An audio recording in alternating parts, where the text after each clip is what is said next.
I do little things on you. You know, they might like throw something on your property or something. Or mostly the kid today is mostly kids that's more prejudiced because the kids. Using the The same white machines. and the fact is the white man is better than us now because they have more intelligent knowledge of running these machines than we do. You think so, Earl? Of course. We wrote him playing drums. This is where you do the interview. Oh, Nelson, I'm not going to do it. The reason why the reason why is because they can afford to buy things that we can't buy. Mm-hmm.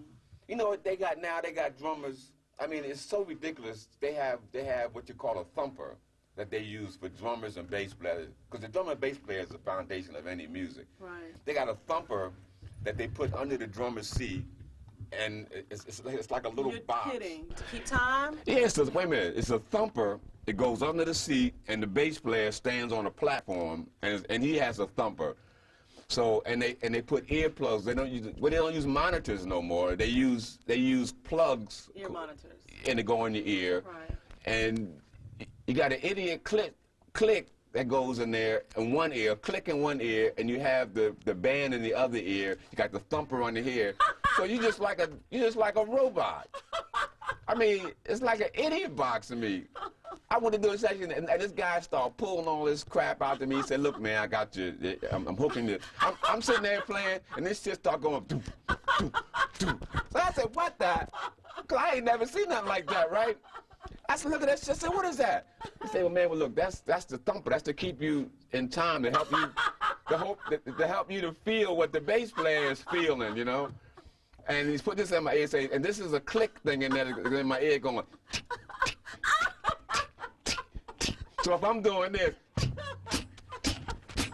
and then I got the rest of the band in here, I said, it's like an idiot, man. I say, you can take anybody out of the street to do that. But I'm just saying, that's where. That's a shame. That's where the Did he music. know who you were? Yeah. It's like, But then he's used the excuse.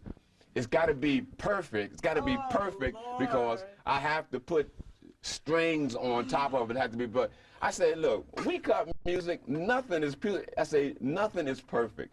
I say when we cut, it's a human. You're human. You got to have human feelings in a song. It's got to move here, move there. That was so funny. Oh my God. I said, man, if I had to do sessions like, I refuse to use that stuff. I refuse to use it.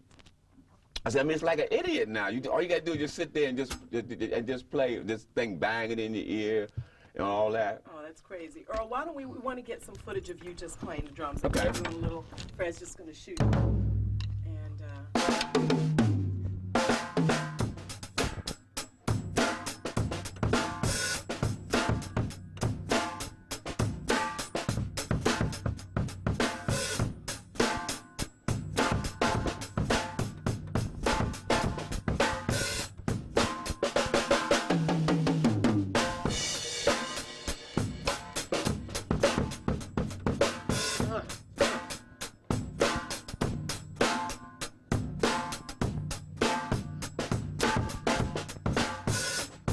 Little funk.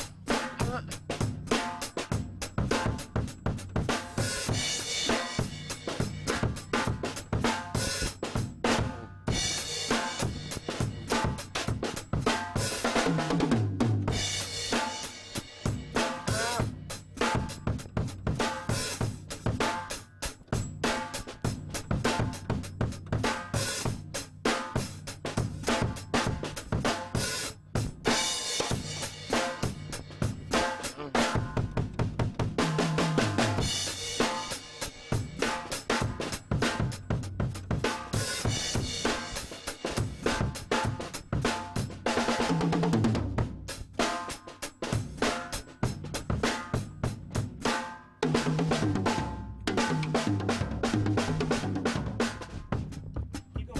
I'm gonna get you some handheld. I'm gonna get some handheld in there.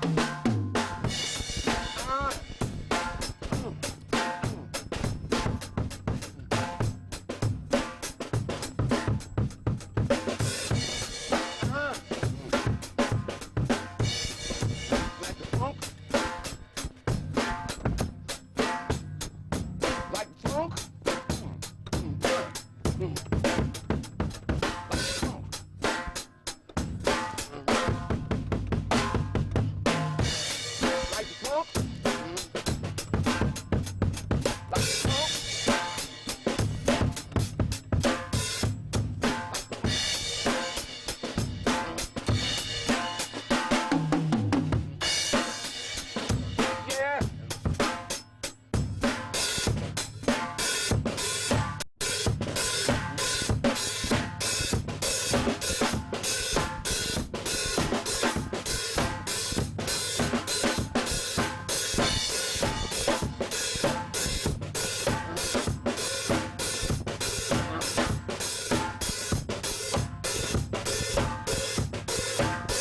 Now that's called the phone.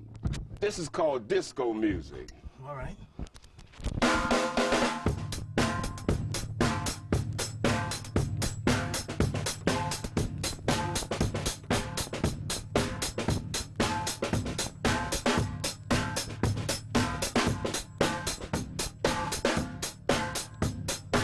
That has fours on the floor, 16s on the sock, and 2 and 4 on the snare. You get that? That's all disco music is made up of.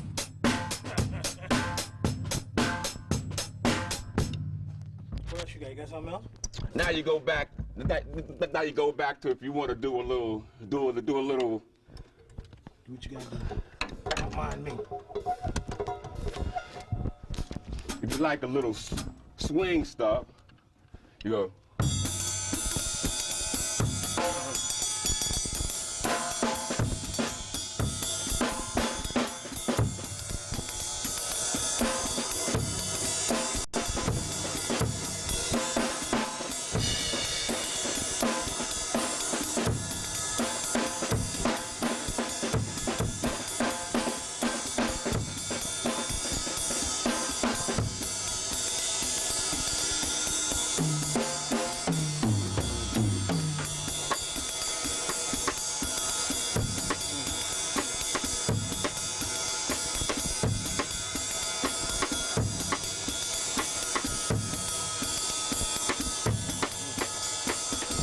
That's like a little swing.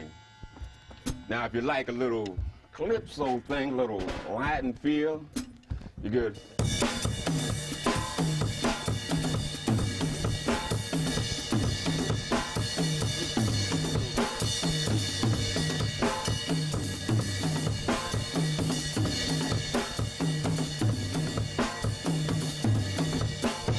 That's Latin.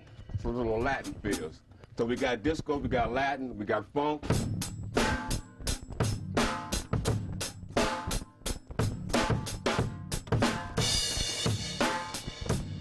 George Clinton style.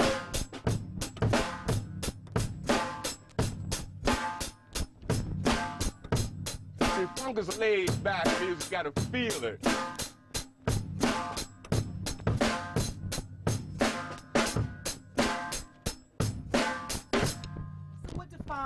The sound of Philadelphia. What was your sound as it pertains specifically to the stuff that you did with? Well, the sound of Philadelphia was basically the stuff that I created, like on the sock symbol. A lot of the sock symbol stuff, like the Love Our Laws with Howard Melvin. We went from 2 different beats, like this. This is from the Love Our Laws.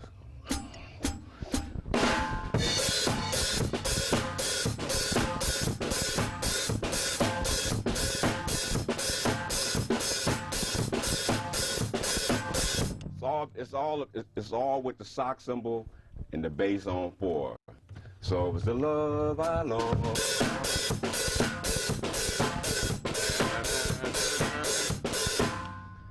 And another one of the songs we did was different grooves. It's more a little funkier thing called Bad Luck. It was groove like this.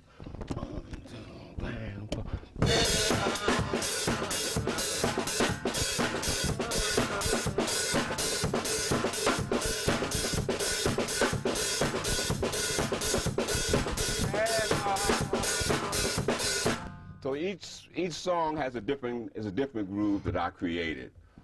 Another song we did was Love of Money.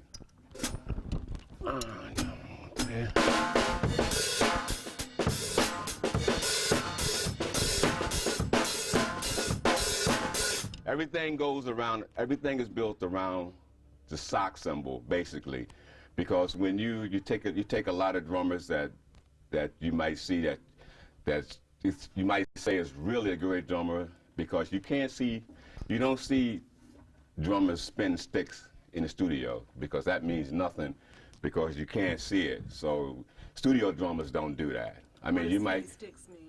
Well, you see a lot of drummers out that you might see on stage. They be doing stuff like. You don't do that crap in the studio. I mean, so somebody might see them and say, man, that's a great drummer. I mean, I can go on stage and do that, all that.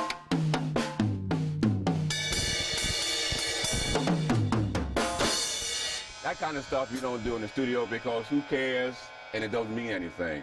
The most thing in the studio when you're playing is knowing your twos and your fours, how to get back out of your twos and fours and get into your twos and fours. So if you was playing a song that called for 4/4 on the bass, it would be like this.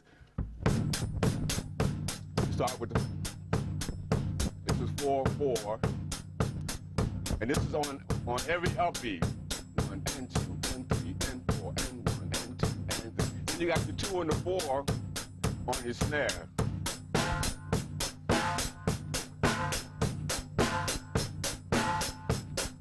That is a basic standard beat. That is a standard basic disco beat.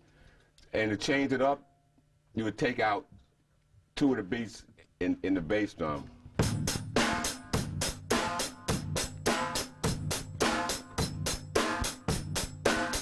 And you only put 2. So you got to know, you have to know where it's going to go at for you to do that. Give me the Trammp sound. Give me what defined Trammp. Oh, this is the jams. This the.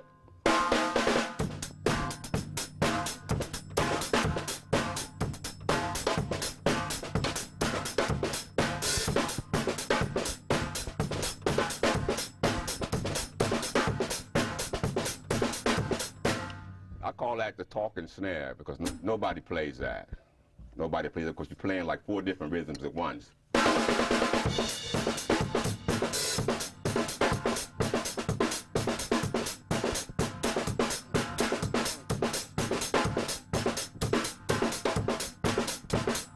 And nowadays people try to program that, but it's really hard to program something like that.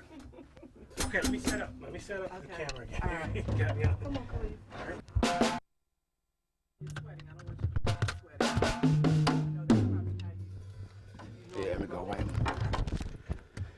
Let me get a tissue. Oh, you can get me one, please. That's all that fine is up in there. How old are you? 63. You look good, man. Hey, Trying to hang in there. you look good, baby. I'm the last of the Philly guys, man. All the brothers is gone. No. Tell when you're ready. I'm speeding. Oh. Go right Just ahead. start talking. You said, oh, you're the last of the Philly guys? Yeah, I'm the last of the Philly guys. All my brothers is gone. Norman Harris, Ronnie Baker, Larry Washington, Carl Chambers, Roland Chambers. These are the guys that I started out. Before I got in the studio, we would play around Philadelphia in different clubs. And I guess you could say it was pretty cool because you learned a lot. They call that the chilling circuit. And we got about $12.50 a gig. You know, that was a lot of money, believe it or not. That was a lot of money per gig. So you learn a lot. And at the same time, we were playing at the Uptown Theater.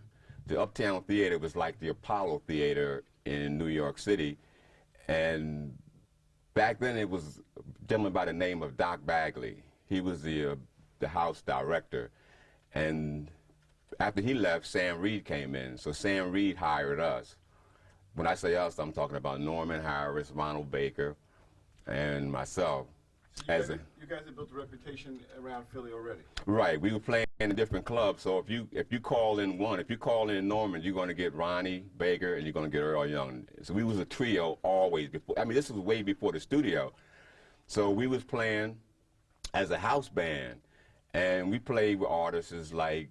I mean, house drummer is rough because I had to play for Jackie Wilson. Jackie Wilson's drummer, I guess he was.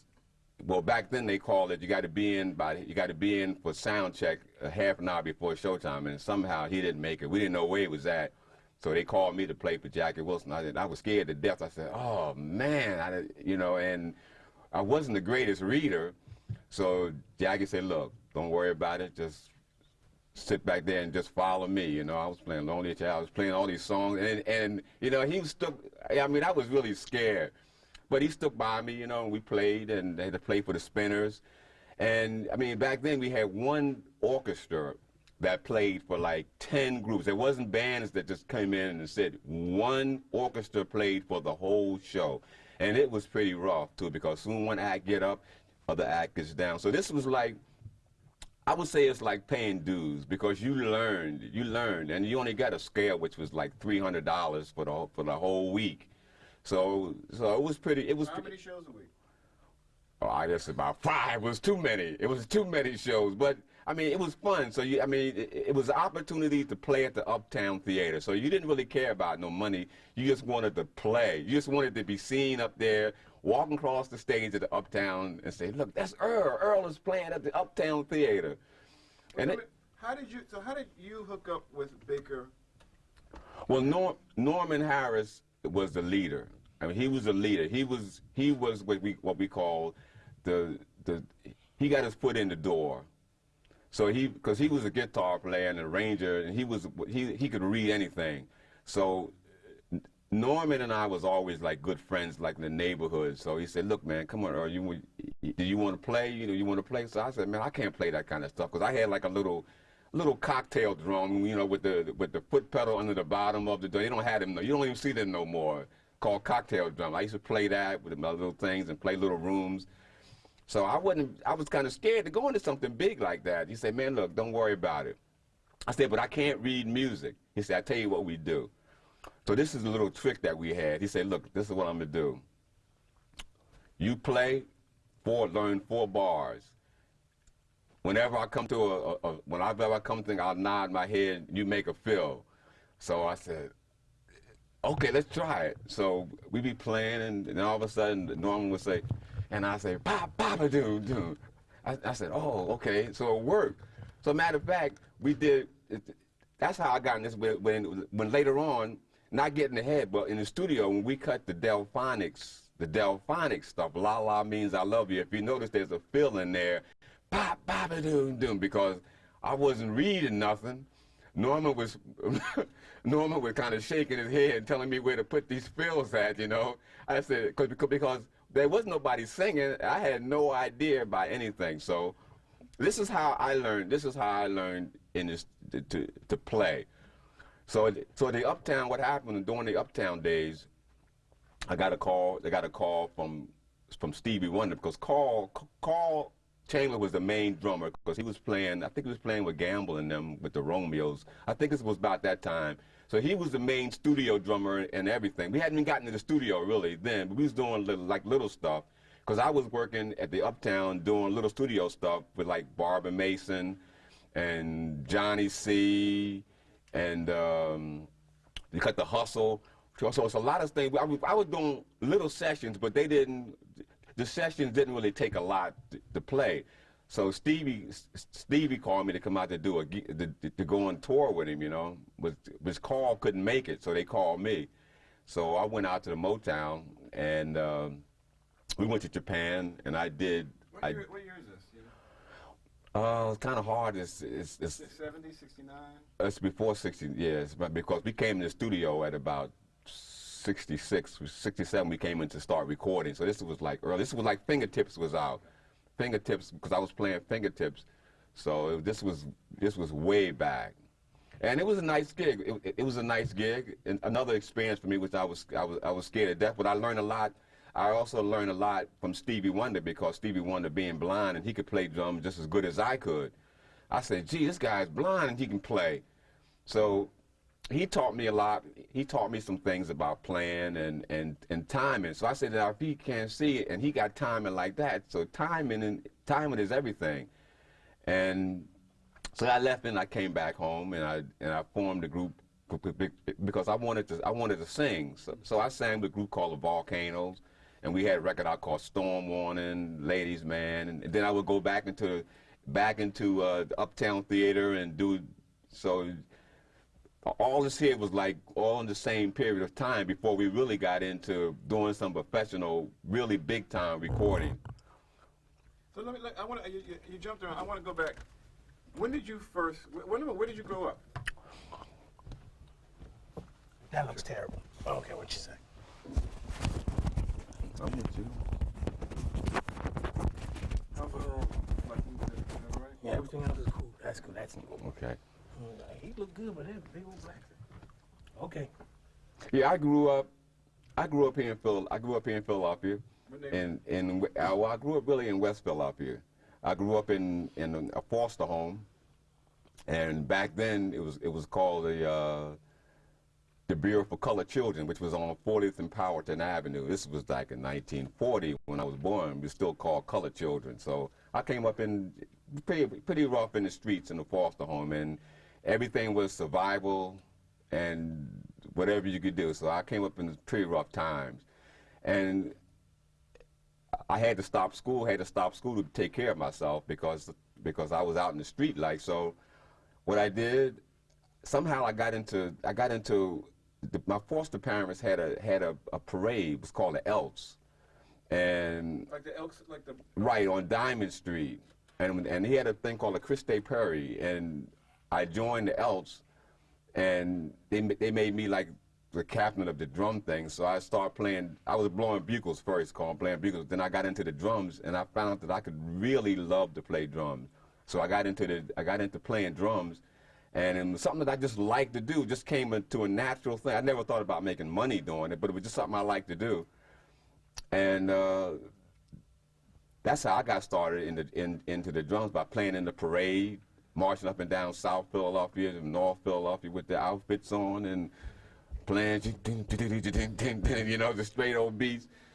And I said, well, geez. Now what happened was, I got called for a session to do, because Norman Carl couldn't make it. How old are you? I'll have to go back some years, because I've been playing so long. I think I was about 20, in my 20s. So before that, you've been playing around Philly. You played in school bands? Or? Yes, yeah. Well, I didn't really play in a school band, but I played in parade bands. Just snare drum playing, never with a drum set, but snare drum playing. Now, while you're coming up, you're a teenager. You're playing in parade bands. Right. Is this when you're meeting Harris? Is this when you're meeting Baker? Are you meeting these guys during this period? Right. Well, I didn't really know them that well, but but you see guys, and you talk, like Harold Melvin. He was live on the same street it's the same block that I did on 16th Street, and you meet guys, but you know when you're young, you get it's like garage playing. You start fricking with the guitar, and you start playing you start playing the drums, and I said, gee, man, this guy can play, you know. But then Norman got started when I think he was. Started with Gamble, I think with the Romeo. I think he played with them for a while. But I was like on the outcast, really. I mean, I wasn't even thought about, because he went and got Baker, bass player, first. And we had a session. My first session was at Frank Virtue's on Broad Street, Frank Virtue's. And Carl couldn't make a session. So I guess I was the emergency guy. They called. I said, I know you, because normally I know a drummer can come in here. So he said, okay. So I came in. I didn't know what I was doing. You know, I said, I'll play. So we was cutting a song called Boogaloo Down Broadway, which was Johnny C. And that was one of my first recordings. And I know it had that break in there, that pop. And that was funny, man. So when the break came, I'm gonna say, look, I'm gonna show you the break. Let me do it. You do it. And bap. Because I had no idea concept of music. And the song came out good. So after a while, they liked the way I played, because I wasn't a fancy drummer and I wasn't a great drummer, but I could keep time. I was just like a clock. And that's what's important in the studio, is not how fancy you can flip sticks in the air and all that. But if you can keep time, that's what a drummer's job is. So I was one of the best timekeepers. I mean, you could put a metronome on me and it would work. So they started getting me jobs, and my first job, I made $100. I said, $100 for doing this? I said, man, this is what I'm going to do, because I had all kind of crap jobs. I said, this is what I'm going to do, $100? Man, I said, look, call me. So Jimmy Bishop was doing Marvin Mason. Jimmy Bishop was back there, and Georgie Woods, we was doing Nella Dodge. These are some of the older acts well, Barbara's still around, but Nella's not here anymore. And Brendan and Tabulations.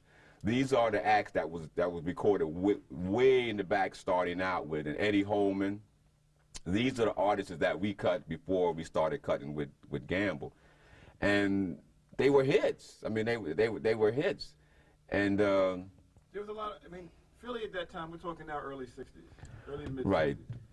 There's all kinds of independent labels here. So I guess there was a lot of studio work. There was a lot of work for you to do. yeah, because we recorded at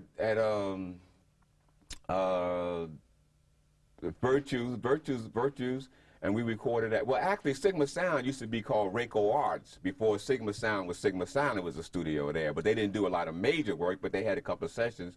And then we used to cut, what was it? I don't know, what was on, there's another studio on Broad Street, 919.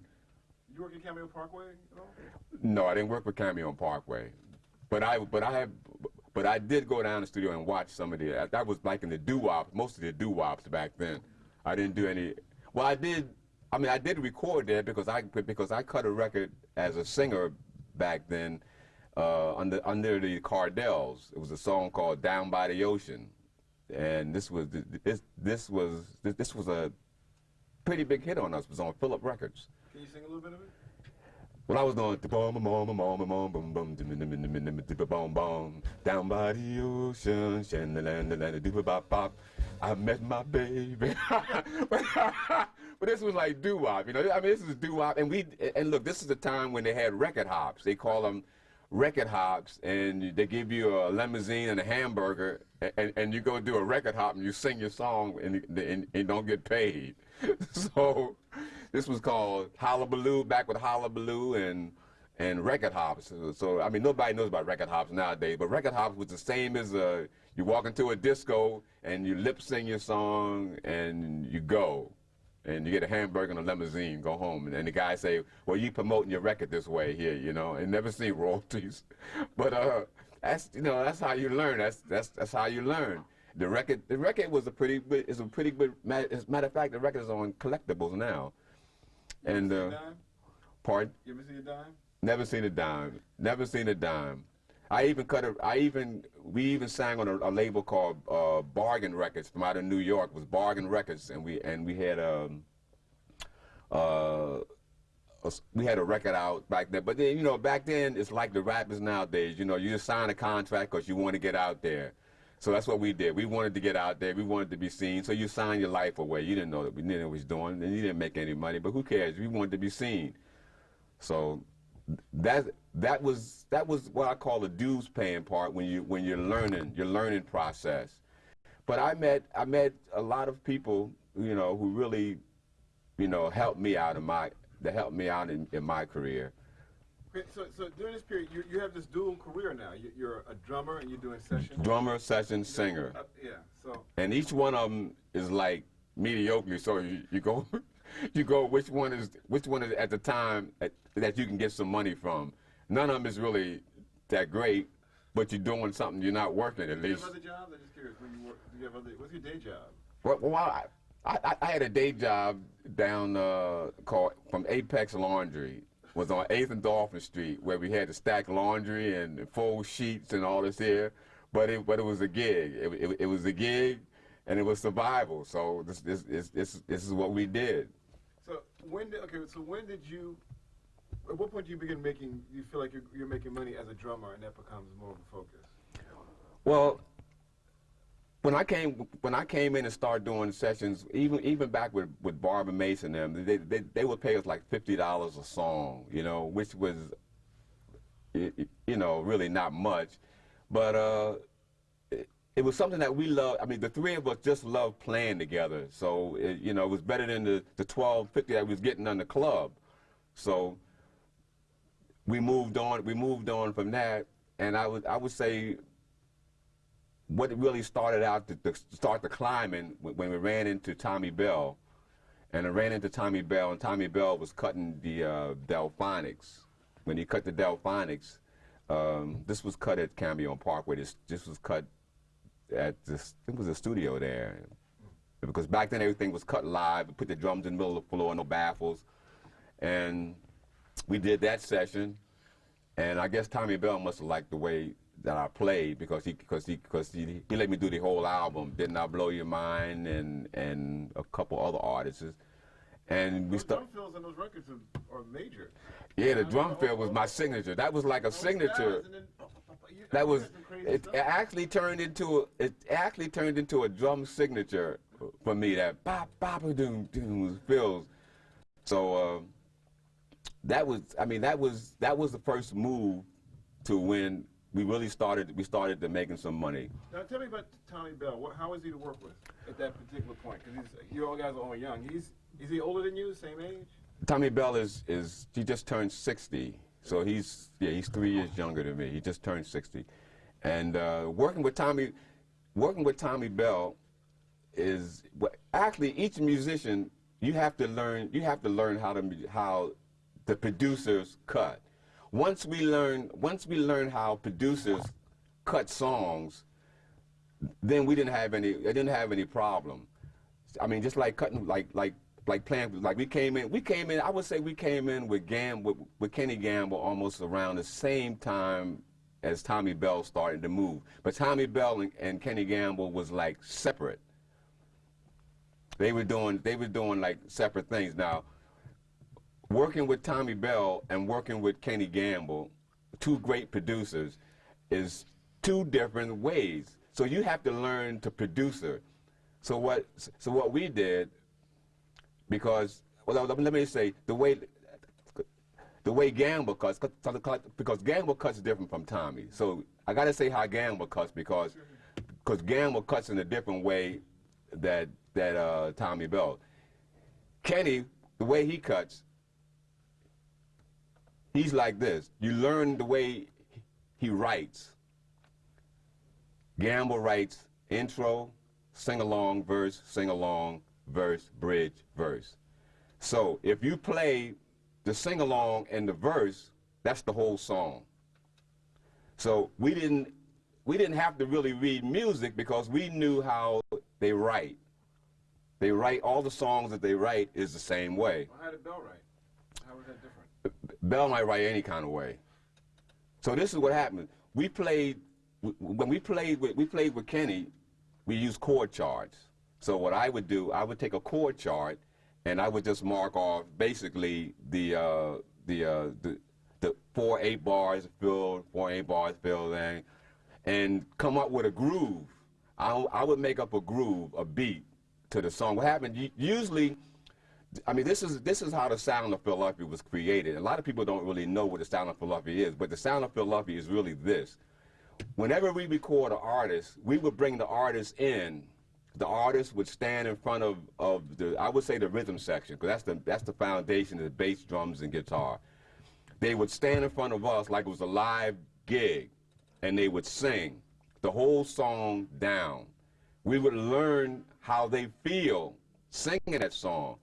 So because like usually on a job, you're playing behind the artist, sitting back there on the live show, and you're feeling what they're projecting. So we recorded that way. When the OJs came in town, they would sing that song right in front of us 3 or 4 times till we got it in our head how the song went.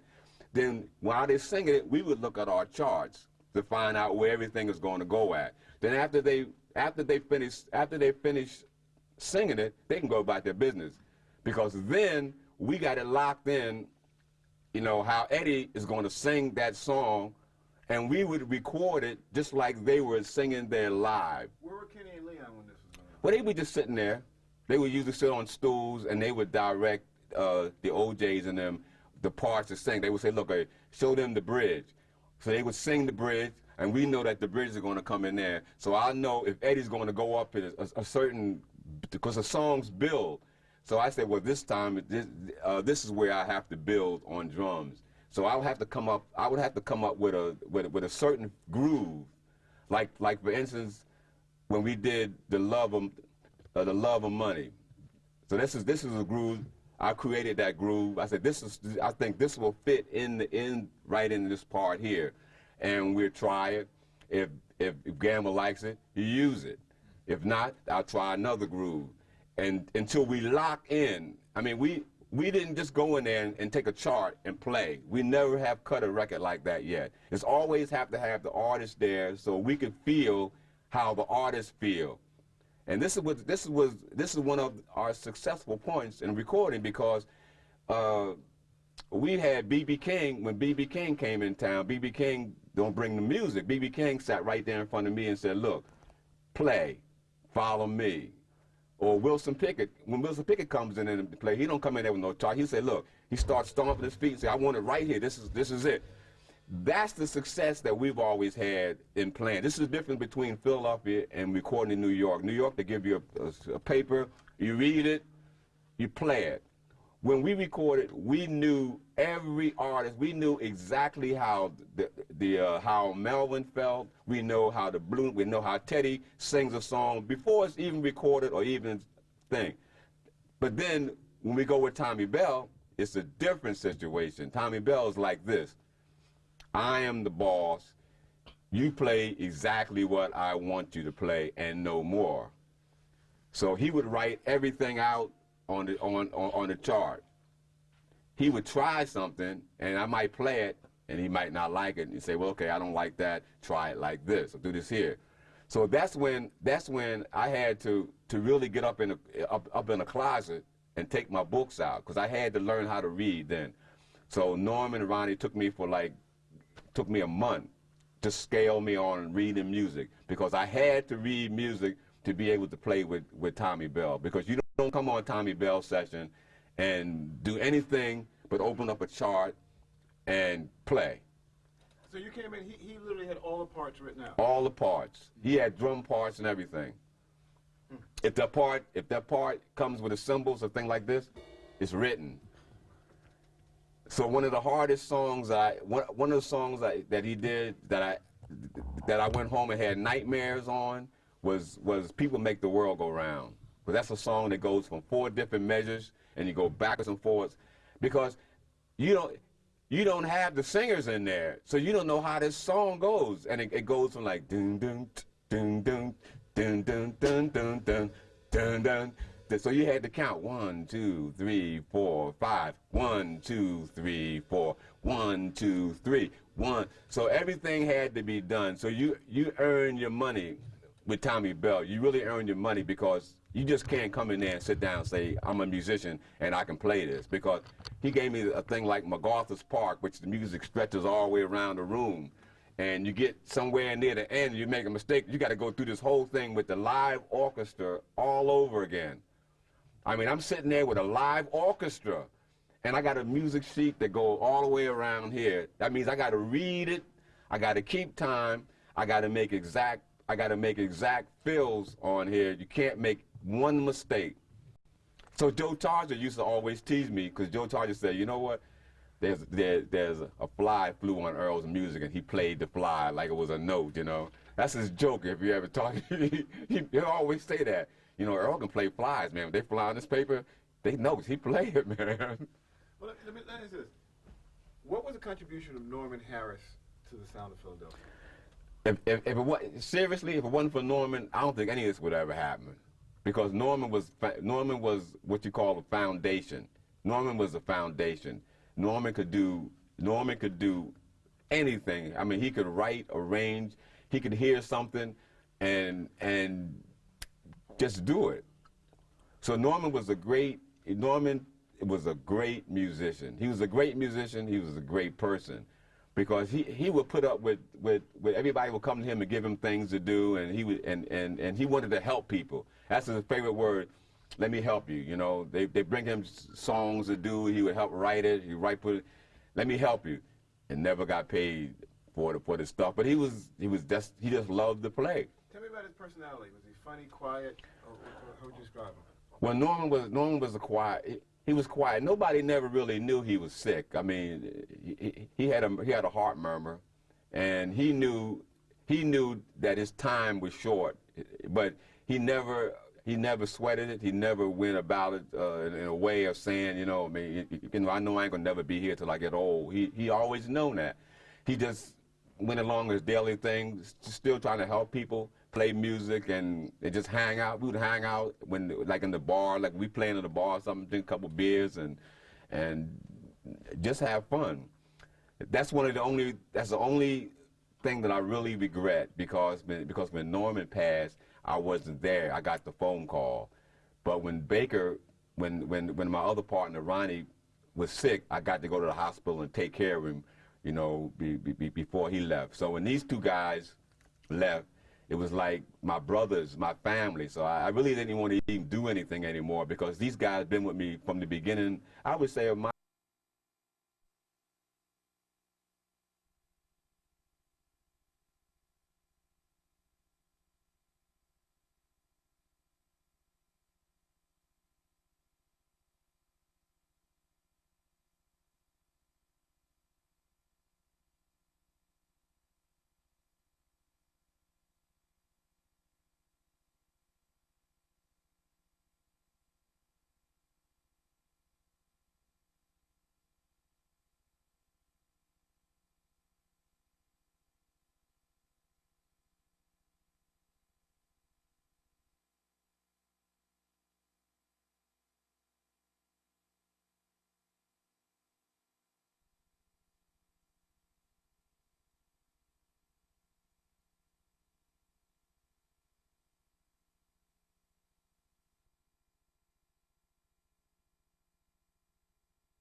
I do little things on you, you know. They might like throw something on your property or something, or mostly the kid. Today it's mostly kids that's more prejudiced because the kids, Using the the same white, machines. and the fact is the white man is better than us now because they have more intelligent knowledge of running these machines than we do. You think so, Earl? Of course. B-roll with him playing drums. This is where you do the interview. Oh, Nelson, I'm not going to do The reason why the reason why is because they can afford to buy things that we can't buy. You know what they got now? They got drummers. I mean, it's so ridiculous. They have what you call a thumper that they use for drummers and bass players. Because the drummer and bass player is the foundation of any music. Right. They got a thumper that they put under the drummer's seat, and it's like a little You're box. kidding. To keep time? Yeah, wait a minute. It's a thumper. It goes under the seat, and the bass player stands on a platform, and he has a thumper. So and they put earplugs. They don't use monitors no more. They use plugs. Ear monitors. And they go in your ear. Right. And you got an idiot click that goes in there in one ear, click in one ear, and you have the band in the other ear. You got the thumper on the ear. So you just like a robot. I mean, it's like an idiot box to me. I went to do a session, and this guy started pulling all this crap out to me. He said, "Look, man, I got you. I'm hooking you." I'm sitting there playing, and this shit started going. Doo, doo, doo. So I said, "What the?" Because I ain't never seen nothing like that, right? I said, "Look at that shit." I said, "What is that?" He said, "Well, man, look, that's the thumper. That's to keep you in time, to help you, to help you to feel what the bass player is feeling, you know." And he's put this in my ear, say, and this is a click thing in there in my ear going.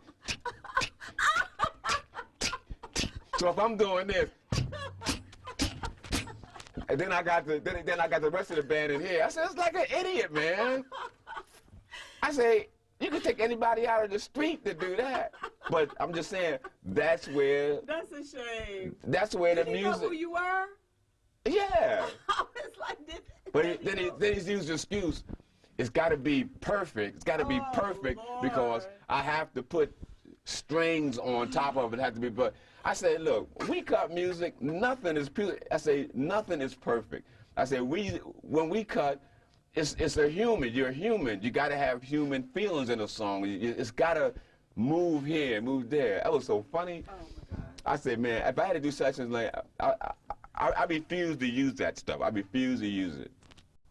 I said, I mean, it's like an idiot now. All you gotta do is just sit there and just play this thing banging in your ear and all that. Oh, that's crazy. Earl, why don't we want to get some footage of you just playing the drums. Okay. I'm doing a little, Fred's just going to shoot. And,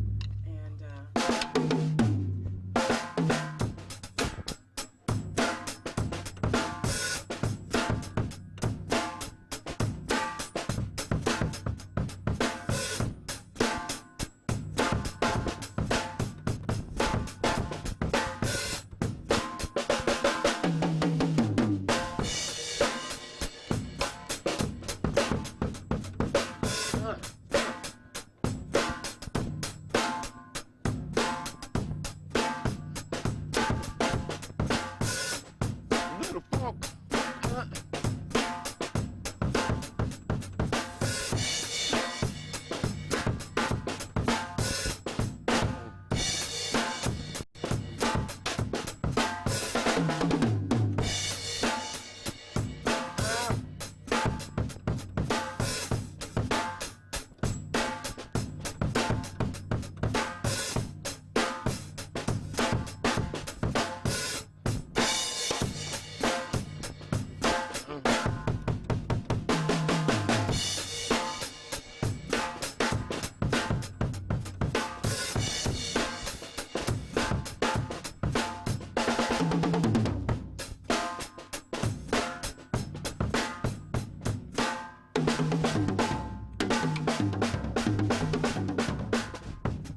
Keep going. I'm gonna get you some handheld.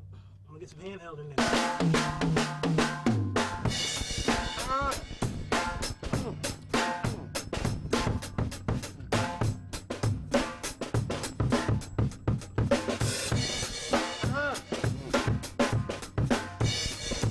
Like the funk. Like funk.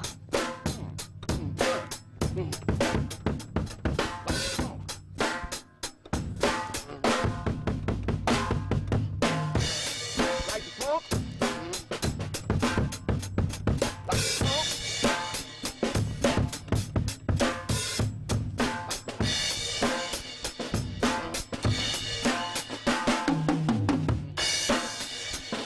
Yeah.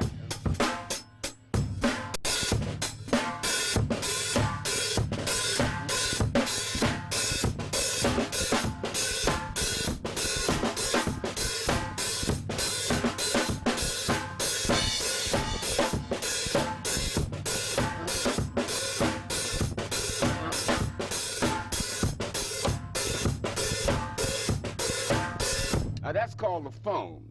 This is called disco music. All right.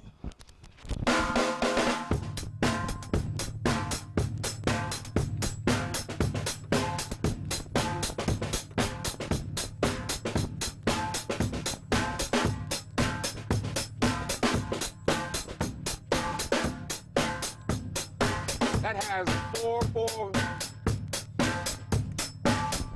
on the floor,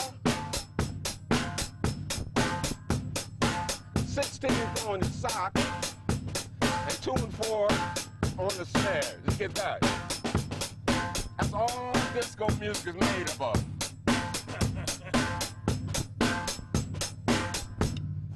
What else you got? You got something else? Now you go back. Now you go back to if you want to do a little. Do what you gotta do. Don't mind me.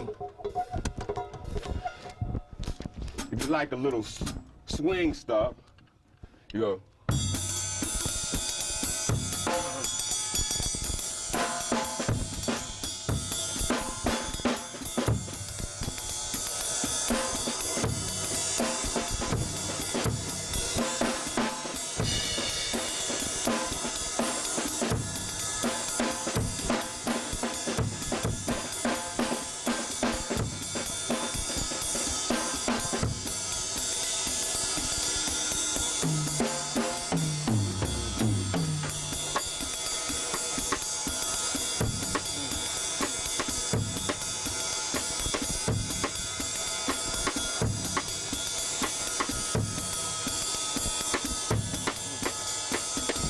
That's like a little swing.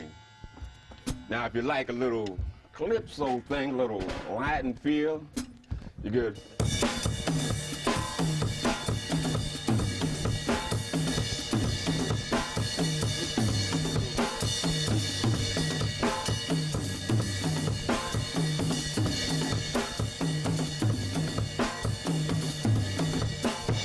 That's Latin.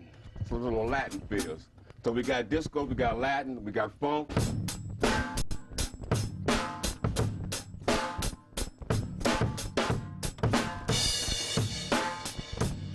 George Clinton style.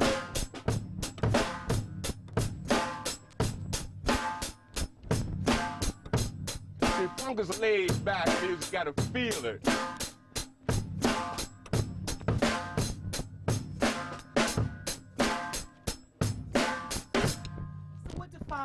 The sound of Philadelphia. What was your sound as it pertains specifically to the stuff that you did with? Well, the sound of Philadelphia was basically stuff that I created, like on the sock symbol. A lot of the sock symbol stuff, like the Love Our Laws with Harold Melvin. We went from two different beats, like this. This is from the Love Our Laws.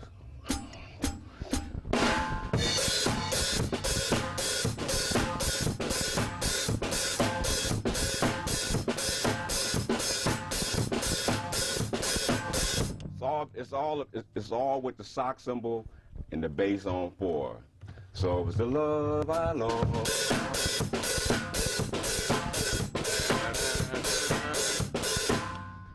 And another one of the songs we did was different grooves. It's more a little funkier thing called Bad Luck. It's a groove like this.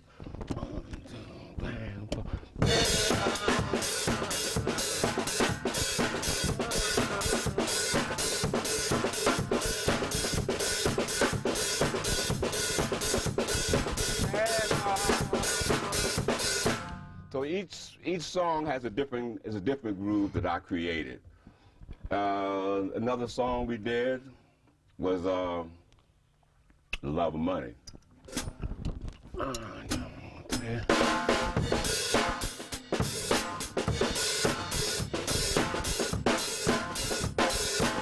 Everything is built around the sock symbol, basically, because when you take a lot of drummers that you might see you might say is really a great drummer, because you don't see drummers spin sticks in the studio, because that means nothing, because you can't see it. So studio drummers don't do that. I mean, you might. Sticks mean? Well, you see a lot of drummers out that you might see on stage. They be doing stuff like. You don't do that crap in the studio. I mean, so somebody might see them and say, "Man, that's a great drummer." I mean, I can go on stage and do that.